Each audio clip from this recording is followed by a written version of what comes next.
तो चलिए दोस्तों, आप लोग का स्वागत है हमारे यूट्यूब चैनल पर। आवाज़ जो है जिसका आप लोग वेट कर रहे थे उसका इंतजार आपका ख़त्म हो चुका है, वेट ख़त्म हो चुका है, क्योंकि आ चुकी है RRB ministry and isolated category से वैकेंसी। लेकिन इस बार जो आई हुई है टीचिंग की वैकेंसी ज़्यादातर आई हुई, आपको ही पता ही होगा। तो इस पर ये बात करते हैं, फुल नोटिस आ चुका है, कहीं कोई आपका डाउट रहने वाला है नहीं। अप्लाई हो चुका है, अप्लाई कर लेंगे, लिंक आपको डिस्क्रिप्शन में मिल जाएगा। अब यहाँ बात कर लेते हैं, सबसे पहले लास्ट डेट कर लेते तो यहाँ 8 फरवरी रखी गई। इसका जो टेंशन आपको होना नहीं चाहिए, ठीक है। और यहाँ फी वो के लिए 18, इसका भी टेंशन नहीं रहना चाहिए। आप खुद 2 दिन में अप्लाई मोबाइल से कर लेंगे। अब सबका मोबाइल से होने लगा है तो अप्लाई कर लें, ऑनलाइन का सिस्टम है, अप्लाई हो जाएगा। और बात कर लें कि जो EWS कैटेगरी वाइज ये सब सिलेक्शन लेना चाहते हो, EWS का फ़ायदा उठाना चाहते हैं OBC का, तो उसको क्या करना है वो भी हमको बताते हैं, क्योंकि इसमें आपका सेंट्रल लेवल का होना मांगता है। और इसका PDF मतलब कैसे बनाना है वो आपको लास्ट में हम बताएंगे, सब आपको दिखाएंगे। और PDF आपको इसका जो है दे देने वाले हैं, टेलीग्राम पे जाके जुड़ जाएंगे आप। आपका कुछ इसमें काम नहीं और कुछ यदि कुछ प्रॉब्लम हो जाता है फ्यू का मतलब कुछ हेल्पलाइन नंबर, तो ये हेल्पलाइन नंबर दिया हुआ है, कोई पैसा वैसा फंस गया तो इसके लिए काम आपका आ जाएगा, काम बात कर सकते हैं। अब चलिए यहाँ शुरुआत सबसे पहले कर लेते हैं कि इसमें पोस्ट जो आई हुई थी टीचिंग की, जैसे बात हम कर लिए थे, तो कौन कौन सी है कैसे है सब देखते हैं। लेकिन इसके पहले स्टेज एग्जाम सब दे दिया है, कॉल लेटर दे दिया, normalise marks, short listing, various post दे दिया, नेगेटिव मार्किंग 1/3 की रहती है, ये इसमें दे दी गई है। कॉल लेटर आपका जो है एग्जाम लेटर, सिटी सेंटर आगे पहले बता देगा, उसके बाद आपका सब कुछ बताता है। स्टेज एग्जाम आपको किस तरीके से गुजरना है ये बोल रहा है। तो अगर CBT एग्जाम लेगा उसके बाद आपका जिसमें स्किल लिया जाएगा, जिसमें PET है, PT है, टीचिंग स्किल टेस्ट, वो आपका लिया जाएगा। तो क्या क्या उसके बारे में बताते हैं, तो और कैसे आपको एग्ज़ाम देना है सब दिखाते हैं। और जिसमें इसमें किसी केस में लाइब्रेरियन क्या है, लाइब्रेरी की भी बारे में बताएंगे, उसका टेंशन लेना आपको नहीं है, ठीक है। तो इसमें सबसे पहले एज की बात कर लेते हैं, तो एज सबका एक ही है, 18 से 33 साल एज रखी गई है। लेकिन किसी किसी में 35 है, किसी में आपका आप देख सकते हैं। और एज यहाँ जो है दिया हुआ है आपका, मतलब SC ST का जो रिलैक्सेशन मिलता है 5 साल का वो रहने वाला है। OBC का जो है 3 साल का मिलता है वो आपका रहेगा। लेकिन जनरल EWS का कोई नहीं, 18 से 33 साल के बीच आपका है, तो आप इसे अप्लाई कर लेंगे। और रिलैक्सेशन उन्हीं लोग को मिल रहा है। और चलते हैं यहाँ बात कर ले फ़ी की, तो फ़ी जो है आपका 500 है और 200 फ़ी रखी गई। लेकिन जब स्टेज 1 आप एग्ज़ाम दे लेते हो तो उसके बाद 400 आपका रिफ़ंड हो जाएगा और इसका 250 रिफ़ंड हो जाएगा। इसमें आपकी ज़्यादा कुछ है नहीं, तो अच्छा है, सही है। और अप्लाई कर सकते हैं, मैं फ्री में ही आप बोल सकते हो कि फ्री है, और 100 रुपये इसका फ़ी है, तो कोई ज़्यादा हार्ड है नहीं। और चलते इसके बाद लास्ट आपको दिखाते हैं कि आपका एग्ज़ाम सेंटर की सब बात कर लें, तो एग्ज़ाम सेंटर जिस रीजन डिवीज़न वाइज आप अप्लाई करना चाहते हो, जिस जिस रीजन में आई हुई है आप एग्ज़ाम सेंटर, लेकिन आपका होम टाउन ही ज़्यादातर रहता है। लेकिन ऐसे अभी बात कर लें, किसी किसी अभी होम टाउन तो नहीं दे रहा है, लेकिन ज़्यादा दूर भी आपका नहीं रहने वाला है। क्योंकि पोस्ट यहाँ बात करें वैकेंसी की, ज़्यादा माना कि किसी अहमदाबाद में आपको अप्लाई करना हो, अहमदाबाद रीजन में, तो ऐसा नहीं है कि आपको अहमदाबाद ही रहेगा। लेकिन हाँ, सेकंड एग्ज़ाम आपका वहीं रहने वाला है, ये आप जान लें। फर्स्ट एग्ज़ाम का होम टाउन ही रहेगा, ज़्यादा दूर रहेगा नहीं। लेकिन सेकंड जो एग्ज़ाम होगा आपका, यदि उसमें सेकंड एग्ज़ाम होता है, मेंस होता है, तो आपका शायद वहाँ रहेगा। जैसे PET आपका इसमें दिया हुआ है, PT दिया हुआ है, तो ये सब आपका वहीं रहने वाला है। और किसी किसी में एक ही एग्ज़ाम होगा, तो उसमें आपका एक ही एग्ज़ाम शायद जिस जोन में भरोगे शायद वहीं आपका हो जाएगा, ये भी बात है। और इसमें क्या है कि ऐसा नहीं है कि इसमें साइंस आर्ट्स ये लोग जो अप्लाई कर सकते हो ग्रेजुएशन वाले, लेकिन जिसमें डिग्री जो मांग रहा है वो आपका होना अनिवार्य है। तो टीचिंग लाइन है तो टेंशन बड़ी बात नहीं है, आप BEd सब भी किए हैं तो आप काम चलेगा। लेकिन उससे पहले आपको बता देते हैं कि इसके बाद एग्ज़ाम पैटर्न की बात करें, सब पोस्ट ये सब बताने से पहले आपको वैकेंसी सब एग्ज़ाम पैटर्न के बारे में जान लेते हैं, वैकेंसी बाद में बताएंगे। तो 90 मिनट आपको टाइम दिया जाएगा, 100 क्वेश्चन रहेगा, ठीक है। और लेकिन PW वाले जो होंगे PWBD का, वो आपको उनको 120 मिनट टाइम दिया जाता है। और नेगेटिव 1/3 की आपकी रहती है। CBT एग्जाम में सबका एक ही सिलेबस है आपका, ये सबका जो है आपका एक ही एग्जाम रहेगा। लेकिन प्रोफेशनल एबिलिटी मतलब होता है कि आप जिस पोस्ट के लिए अप्लाई करना चाहते हैं, यदि आप लाइब्रेरी के लिए अप्लाई करना चाह रहे हो तो लाइब्रेरी से आपके 50 क्वेश्चन रहेंगे, ठीक है। तो आगे प्रोफेशनल के बाद में बताते हैं।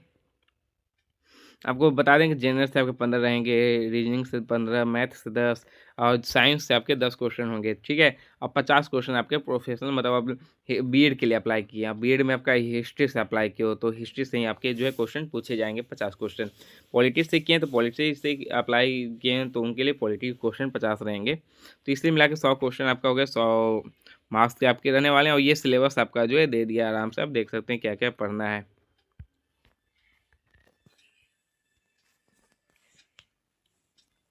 ठीक है, ये सिलेबस भी दे दिया आराम से, पीडीएफ आप देख सकते हैं, पीडीएफ के अनुसार पढ़ाई आगे कर, आगे तो पीडीएफ के अनुसार ही पूरा सिलेबस कंप्लीट करें, उसके बाद जो होगा आपको पढ़ना है पढ़ सकते हो, लेकिन आगे पीडीएफ जो दिया उसको ही क्यों ना आगे कंप्लीट कर लेते हैं। अब बात करते हैं ट्रांसलेशन टेस्ट में, इसमें एक जूनियर टाइपिंग की भी पोस्ट आई हुई है, ठीक है, मतलब तो उसमें भी आपका ट्रांसलेट करने वाला टेस्ट लिया जाएगा, लेकिन रिटेन आपका सिलेबस वही रहने वाला है। और फिर सीबीटी के बाद आपका जो है ये सब होता है, होते रहेगा, मेरिट लिस्ट बनेगी, उसके बाद आपका जो है फिर डॉक्यूमेंट वेरिफिकेशन हो जाता है, ऐसा कुछ अब नहीं है। अब यहाँ देख रहे हैं परफॉर्मेंस टेस्ट है, टीचिंग टेस्ट लिया जा रहा है। तो सीबीटी के 100 मार्क्स होने के बाद ये बता रहा है कि 30.8 में जो है सब सिलेबस बता दिया गया था आपका 100 मार्क्स का क्या क्या है। फिर उसके बाद पीटी लिया जाएगा, मतलब परफॉर्मेंस टेस्ट आपका लिया जाएगा या टीचिंग स्किल लिया जाएगा, टीचिंग स्किल टेस्ट लिया जाएगा। आप बीएड वेड पे टीचिंग के लिए कर रहे हो या फिर जो है टाइपिंग के लिए कर रहे हो तो ठीक है। पीजीटी टीजीटी सब सब आपका इसमें पीटीआई जो हो गया आपका हो सकता है। और टीचिंग स्किल स्किल टेस्ट में क्या लिया जाएगा, अब ये देखते हैं ना, टीचिंग स्किल टेस्ट में आपका एबिलिटी, टीचिंग मेथो मेथोडोलॉजी है, कंटेंट एक्सपीरियंस है, लीडरशिप, मोटिवेशन, क्वालिटी, सब ये सब दिया हुआ है। तो आप इसका तैयारी आप कर सकते हैं। और कम से कम 10-15 मिनट का यहाँ जो है इसका एग्ज़ाम लिया जाएगा। और यदि परफॉर्मेंस टेस्ट में आपका जो है म्यूजिक टीचर इस सब का आप अप्लाई करोगे तो एक म्यूजिक टीचर हो गया, व्यायाम का टीचर हो गया, एक्सर हो ना, तो उसका जो है यहाँ लिया जाएगा परफॉर्मेंस टेस्ट कैसा आप कर रहे हैं। फिर उसका डॉक्यूमेंट वेरिफिकेशन आपका हो जाता है, मेडिकल टेस्ट भी हो जाता है और आपका जॉब लग जाती है। तो लग जाती है तो उसका सैलरी क्या रहेगी वो आप जो है अभी बताते हैं। तो ये सब टेंशन लेने वाली बात नहीं है, ज़्यादा समझने की ज़रूरत नहीं है। तो पीडीएफ आपको सारा जो है मिल जाएगा, आप आराम से देख सकते हैं। और सिग्नेचर ये सब आपको, ये सब ब्लैक पेन ब्लो ये सब जो है दिया हुआ है, ये सब अप्लाई करने जाओगे तो वही आपको बता देगा ये क्या क्या है प्रोसेस, क्या करना है, कौन से डॉक्यूमेंट देने हैं। तो और चलिए यहाँ बात अब कर लेते हैं, आपको आगे दिखा देते हैं कि ये कास्ट ये हो गया आपका जो है फॉर्मेट, ये फॉर्मेट आपका रखना बहुत जरूरी है। यदि आप सेंटर से किसी कैटेगरी का यूज करना चाह रहे हो, मतलब ईडब्ल्यूएस ऐसे ये एससी एसटी का है, ये इस पे ही आपका जो है एससी एसटी का सर्टिफिकेट ये काम आएगा, वेरिफिकेशन में मांगेगा। वही बात करेंगे ये ओबीसी एनसीएल का है तो ओबीसी एनसीएल वाले इससे करेंगे। ईडब्ल्यूएस की बात करें ओबीसी एनसीएल कैंडिडेट ही है खुद। अब ये बात कर ये आपका ईडब्ल्यूएस का, ईडब्ल्यूएस वाले इससे अप्लाई, मतलब ये पीडीएफ इसका निकाल लेंगे और ब्लॉक में जैसे होता है ब्लॉक में जाके आप अपना ईडब्ल्यूएस बना सकते हैं। तो ये सब आपका है इकोनॉमिक बीवोर्ड, जो आपको कैटेगरी है आप वो सर्टिफिकेट फॉर्मेट डाउनलोड कर सकते हैं और जाकर आप खुद खुद ब्लॉक जाके करना पड़ेगा, जैसे होता है आपके यहाँ जब कर लेंगे। कहीं कहीं ऑनलाइन, ऑनलाइन तो है ही नहीं, ऑफलाइन ही होगा। तो ऑनलाइन अभी आप लोग बना लिए होंगे तो चलेगा। अब चलिए आपको नेक्स्ट अब दिखाते हैं कि अब आपको आगे दिखाते हैं कि क्या इसका है प्रोसेस। वैकेंसी की बात कर लेते हैं, अब लास्ट है कि वैकेंसी यहाँ दिखा दें आपको। तो वैकेंसी यहाँ कैटेगरी वाइज जो है डिग्री वाइज सब बांट दी गई है। पीजीटी के लिए आप यहाँ सैलरी के साथ यहाँ बांटी गई है, आप देख सकते हो। पीजीटी के लिए जो कॉमर्स के अप्लाई करेंगे 77,600 सैलरी इसकी रहेगी, लेवल 8 की रहती है। और एज 18 से 48 इसमें मांगा जा रहा है और मास्टर डिग्री इसमें है। लेकिन वही पीजीटी है, सब सारे हैं पीजीटी हिंदी से अप्लाई करने हैं जिनको, और मेल फीमेल पीजीटी हिंदी हो गया आपके, सैलरी वही रहने वाले, मास्टर डिग्री आपकी इसलिए मांग रहे हैं 50% आपका होना चाहिए। ठीक है, चलिए वही नेक्स्ट यहाँ बात अब कर लेते हैं, आपको और दिखाते हैं पीजीटी पीजीटी से भी खुद आए तो मतलब एमए जो किए हैं मास्टर डिग्री वो इससे अप्लाई कर देंगे। और इसमें बात कर लें